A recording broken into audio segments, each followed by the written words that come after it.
Inevitable crimes of passion. I'm filming this on the green velvet 70s sofa because we don't have a 1900s red velvet chaise available. Well, I feel that would be the natural home for inevitable crimes of passion. Two stories. One, the reason I started to make the inevitable crimes of passion and the whole of the crimes of passion series. My friend from college who told me about when he was 17, walking round the British Museum, following the trail, the sillage of a scent of a woman that he thought was so intoxicating, he just couldn't help himself. He just followed her and he wanted to know what it was. Eventually plucked up the courage to ask her, and it was Revlon Moondrops, which apparently is being brought out again. So, maybe because it was going for so much money on eBay since this story came out. Another story, this is more of a setting for it, something which was at the back of my mind for a lot of years. I read a lot of Henry James novels when I used to get the tube to work every day. I used to spend an hour getting in, an hour getting out, if I was lucky. This was like the 80s and 90s, so there were lots of repairs being done. Sometimes I'd read a whole book just on the way to work. Henry James, he kept me busy. Thick novels. They all tended to have the theme of rich, young, innocent American comes to Europe, seduced by some, not wicked, but just knowledgeable, slightly corrupted, I suppose, seductive Europeans. And the young, lovely Americans could never escape. Their parents would send rescue parties over to try and get them to go back and run the business and marry the girl they're supposed to and behave themselves. But no, the rescue parties would get sucked into it as well. Europeans would just keep them here with their, food and wine and theatre and absinthe and cognac and wickedness. So, I think the Americans probably got their own back now. But that's what used to happen. It's what happened, I think, to Henry James. And this is what I would like to happen to you if you tried a bottle of this. Oddly enough, it comes out smelling something very, very familiar. A lot of people say, oh, I know what that is, I know what that is. So, a quick waft of this, all it takes. And, yes, I know what it is. I know what it is. Don't tell me. Don't tell me. Don't tell me. I know what it is. Yes. No. Don't tell me. Until finally, it is with fragrance. You say, is it Terry's chocolate orange? And they go, yes, it is. How did you get that in a bottle? And the truth is, I didn't try to get Terry's chocolate orange in a bottle.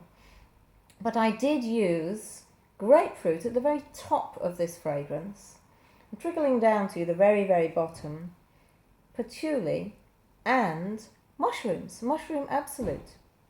And somehow if you put grapefruit, patchouli and mushrooms together, you get the perfume version of Terry's chocolate orange, which is, of course, absolutely irresistible. So that works very nicely. So imagine, if you would, a Victorian, young, innocent man, actually.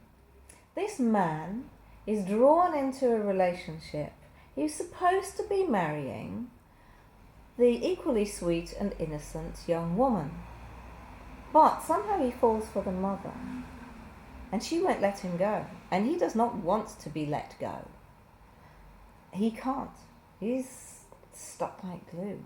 She's got him, hook, line and sinker. He cannot get away, and he's happy. So, this is not your classic fairy tale. This is not your rom-com. Oh no.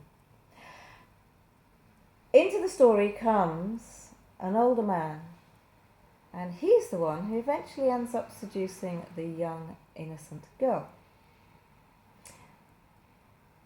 How does he do this? Well, in my version of it, what happens is that he invites her into the conservatory where she can smell the oranges growing.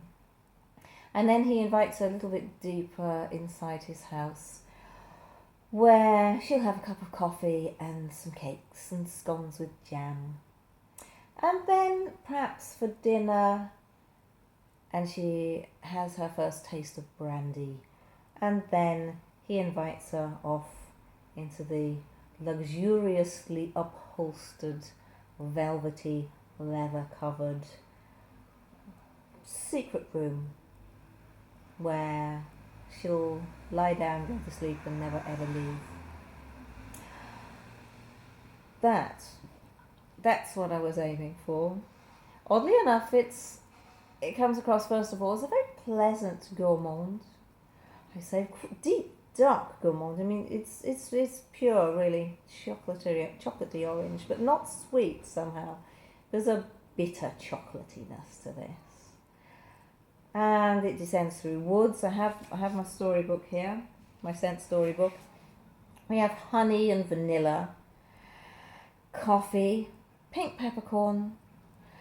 We go through green cognac, apple brandy, which is a very interesting natural made by Manfrère. We have the patchouli, ambrox, sandalwood, and cedramber. The furniture which has been there for decades, maybe centuries. And then there's just the tiniest little bit of one of the ionones. So tiny bit of the violet woods influence that was popular at the end of the 19th century. But not so much as you'd notice. So there you are. Inevitable crimes of passion, because where I think, you can't avoid not actual criminal acts, that would be a bad thing, but maybe it'll push you out of your comfort zone so you can never quite go back to the way you were in a bottle, because that's what perfume should be for.